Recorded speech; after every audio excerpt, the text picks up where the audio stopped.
And so a nation, as well as the spectators gathered here, wait as the drama of men's hopes and prayers and dreams begin to unfold on this 10th day of May, 1869, and you are here.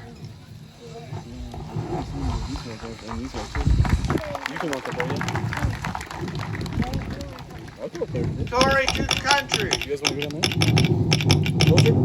Bulletin. Yes. Don't break the circuit. Keep quiet. When the last mic is driven, we will say, done.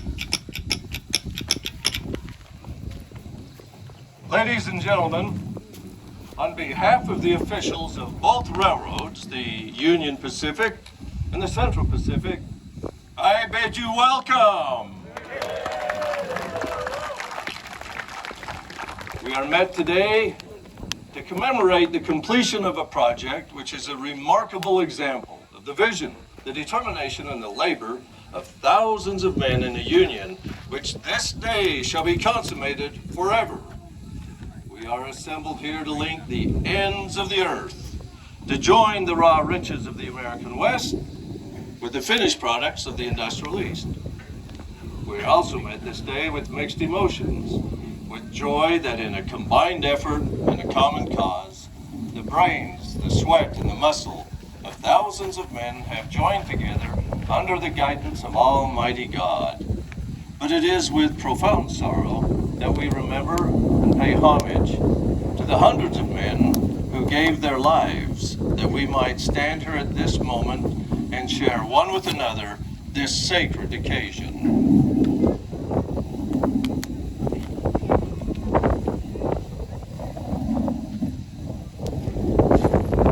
Among those whose presence we are honored to acknowledge at this time include a number of railroad officials from both lines, in addition to those taking part in the ceremony. We are pleased to have reporters from some of America's great newspapers. From the territory of Utah, among other dignitaries present, is Bishop John Sharp, the railroad bishop, representing Governor Brigham Young. We also have Mayor Lauren Farr of Ogden. The beautifully uniformed band with its new instruments is from the Mormon Church 10th Ward in Salt Lake City. Now, of utmost importance is a telegraph operator who will keep the whole United States informed of these proceedings as they transpire. He is Mr. W.N. Schilling, Western Union operator from the Ogden, Utah office.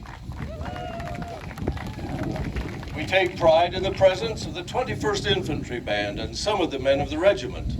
They are under the command of Major Milton Cogswell and Lieutenant J.C. Currier of Company K.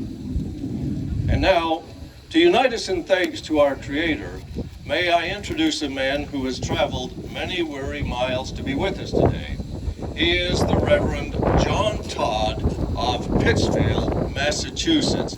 Reverend Todd. From Tory to the country. Almost ready. Hands off. Prayers being offered. Our Father and God, and our Father's God, God of creation and God of providence. Thou hast created the heavens, the earth, the valleys, and the hills. Thou art also the God of all mercies and blessings. We rejoice that thou hast created the human mind with its powers of expansion, its capacity of expansion, and its guerdon of success. Now we've assembled here upon the height of this continent from varied sections of our country to do homage to thy wonderful name, and that thou hast brought this mighty enterprise, combining the commerce of the East and the gold of the West, to so glorious a completion. We consecrate this highway for the good of thy people. O God, we implore thy blessings upon it, and upon those who may direct its operation, and upon thy people everywhere, that peace may flow unto them as a gentle stream, and that this mighty enterprise may be unto us as the Atlantic of thy strength, and the Pacific of thy love. Through Jesus the Redeemer. Amen.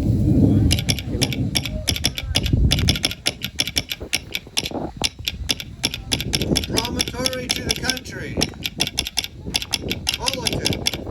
We have got done praying. spike is about to be presented. Thank you, Reverend Todd. And now I should like to introduce three of the men who will drive some of the last necessary spikes. They are W.H. Nottingham, President of the Michigan Southern and Lakeshore Railroad, and two United States Commissioners, Mr. J.W. Haynes and Mr. William Sherman. Gentlemen, let's drive these spikes.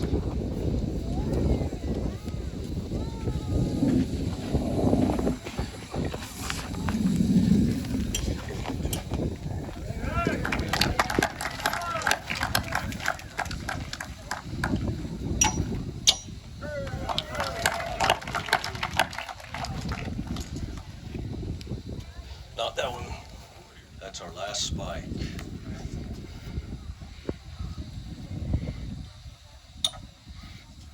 There we go. Well done, gentlemen.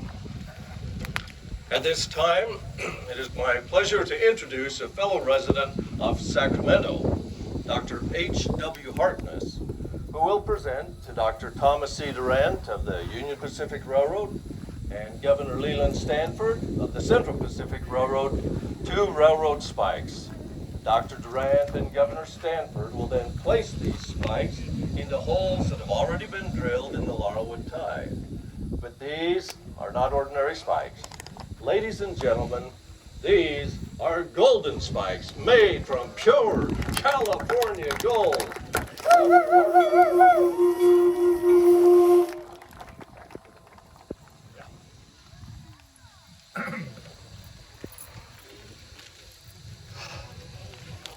Gentlemen of the Pacific Railroad, and those of you who have met with us, the last spike needed to unite the Atlantic and Pacific by a new line of trade and commerce is about to be driven to its place. To perform this act, the East and West have come together. Never since history commenced her record of human events has man been called upon to meet the completion of a work so magnificent in contemplation and so marvelous in execution. California, within whose borders and by whose citizens the Pacific Railroad was inaugurated, desires to express her appreciation of the vast importance to her and her sister states of the great enterprise which, by joint action, is about to be consummated. From her mines of gold, she has forged a spike. From her laurel woods, she has hewn a tie. From the hands of her citizens, she offers them to become a part of the great highway, which is about to unite her in closer fellowship with her sisters of the Atlantic. From her bosom was taken the first soil. Let hers be the last tie and the last spike. And with them, accept the hopes and wishes of her people, that the success of your enterprise may not stop short of its brightest promise.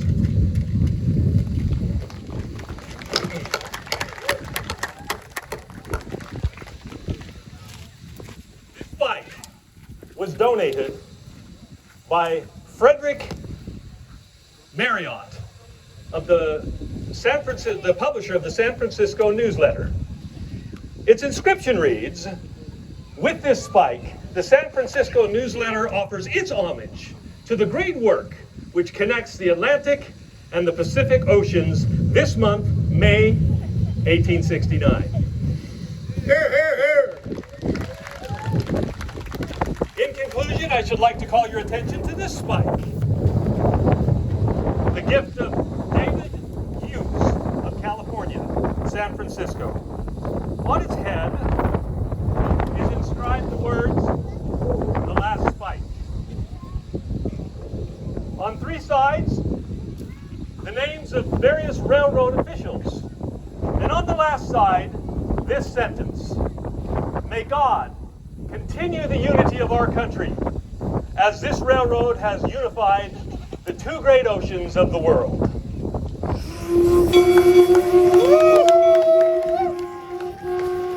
Dr. Durant. Thank you, sir. Governor Stanford.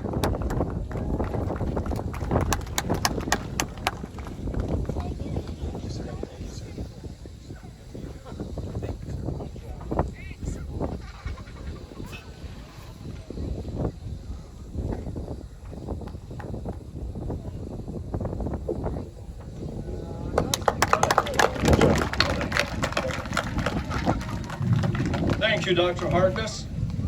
And now it is my pleasure to introduce Mr. F.A. Tritle, a United States Railroad Commissioner and candidate for governor of the great state of Nevada. He will present a spike of pure silver from the famed Comstock book on behalf of the people of Nevada. Mr. Tritle. From the iron of the east and the gold of the west, Nevada adds her link of silver to span the continent and wed the oceans.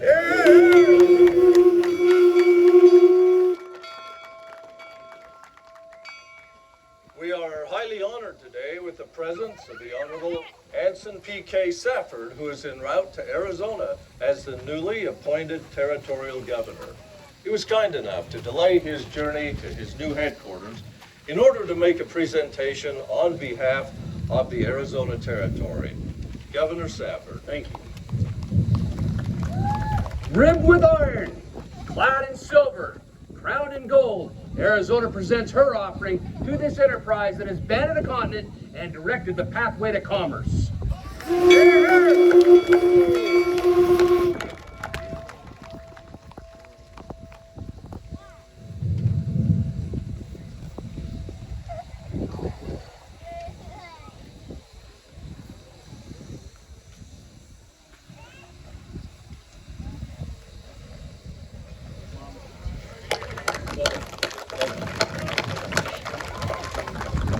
Thank you, Governor Safford and Mr. Tritle.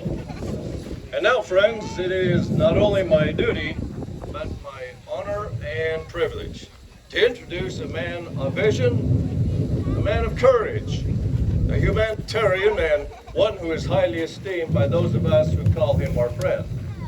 He is a Californian whose farsightedness has contributed in large measure to the success of this great enterprise. Ladies and gentlemen, the President of the Central Pacific Railroad, Governor Leland Stanford.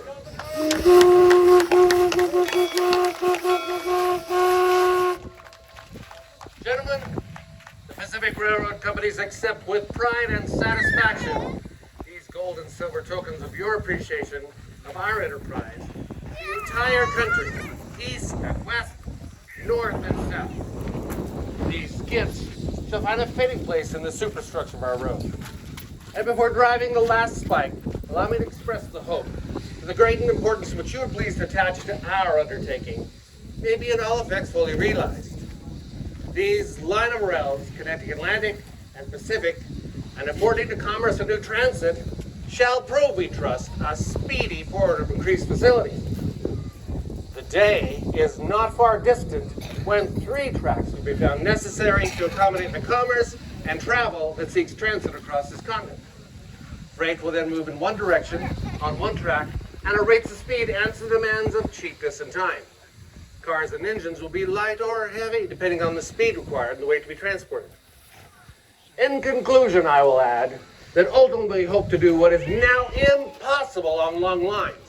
That is, to transport coarse, heavy, and cheap products for all distances and at living rates to the trade. I thank you.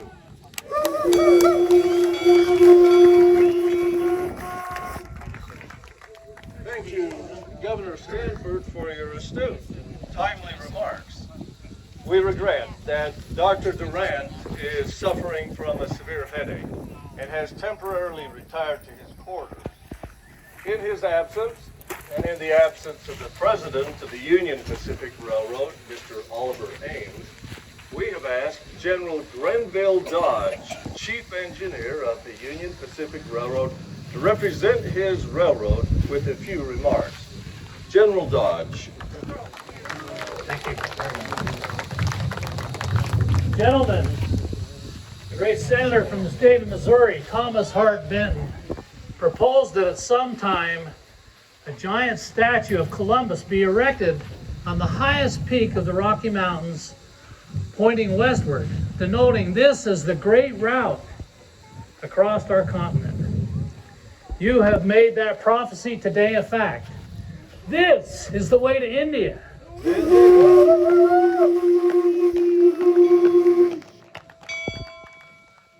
Thank you, General Dodge. Ladies and gentlemen, that moment which you and the entire nation have been waiting, the driving of the last spike is at hand.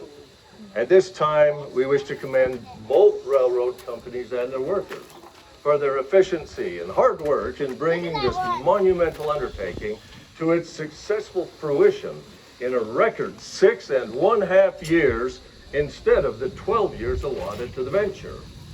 A final presentation in the form of a silver-plated spike maul will be made by Mr. L.W. Coe, President of the Pacific Union Express Company, after which Governor Stanford and Dr. Durant, now that he is feeling better, will make a few ceremonial taps on the precious metal spikes with that maul. Mr. Coe. Railroad officials, honored guests, and friends, it is the privilege of the officers and workers of the Pacific Union Express Company to add our congratulations upon the completion of this modern-day miracle. This silver-plated spike maul is symbolic of our good wishes.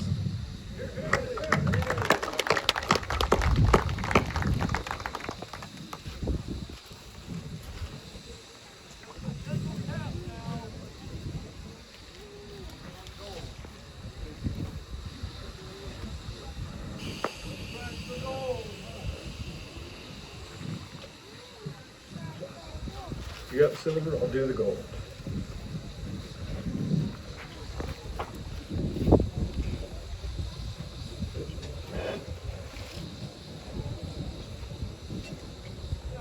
There we are.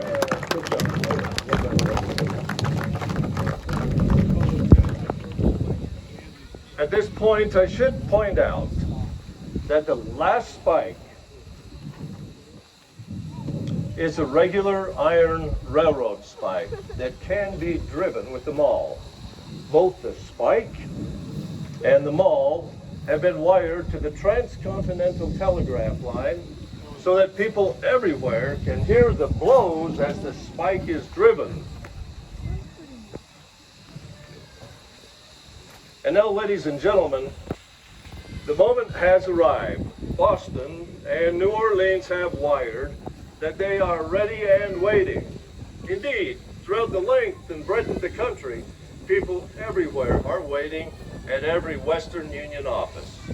As Mr. Schilling gives the signal that the last spike is driven, a magnetic ball will fall in the dome of the National Capitol. In San Francisco, the fire alarm bell will ring. A volley of 200 rounds will be fired in salute at Fort Point. And in Philadelphia, the Liberty Bell will ring again. Gentlemen, are you ready? I believe we're ready, Governor. Glory to the country. All ready now, 12:40 p.m. Dr. Durant has adjusted the spike. The spike will soon be driven. The signal will be 3 dots for the commencement of the blow. All right, let's finish this railroad, Governor. No! That was... Come on. I'm not sure I can do much better, but we'll try.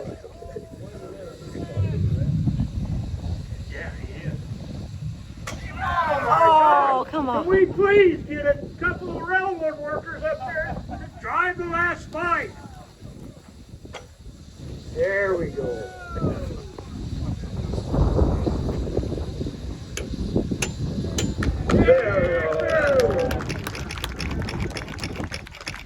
Commendatory to the country. Bulletin. D. die.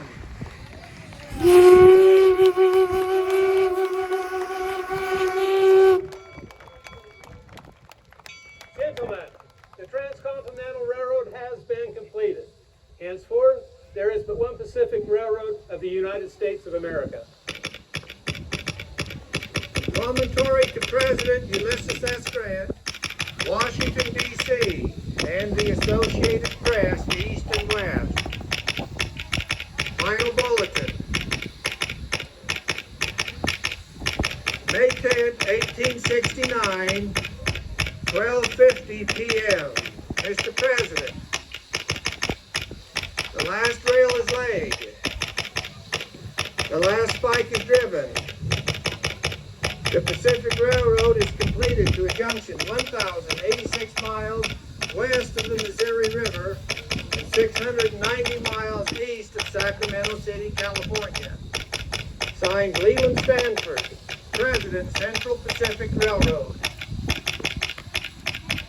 T.C. Durant, Sidney Dillon, John Duff, Union Pacific Railroad. Ladies and gentlemen, I believe we could have 3 cheers for the Union Pacific Railroad. Hip hip! Hooray! Hip hip! Hooray! Hip hip! Hooray! Union Pacific! Now, everyone, let's give 3 cheers for the Central Pacific. Hip hip! Hooray! Hip hip! Hooray! Hip hip! Hooray!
And for the first time, the Union Pacific crossed the point of completion onto a Central Pacific rail, and the Central Pacific crossed for the first time onto Union Pacific rails, symbolizing the union of one Pacific Railroad. And at that moment, one era ended and another began.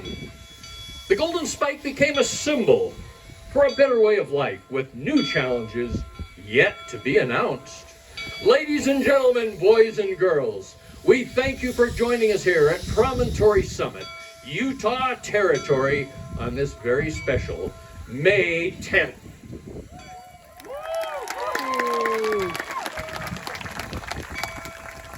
I've also been asked to announce, please stick around. In a few moments, we're going to repose for another champagne photo that you may be a part of if you wish.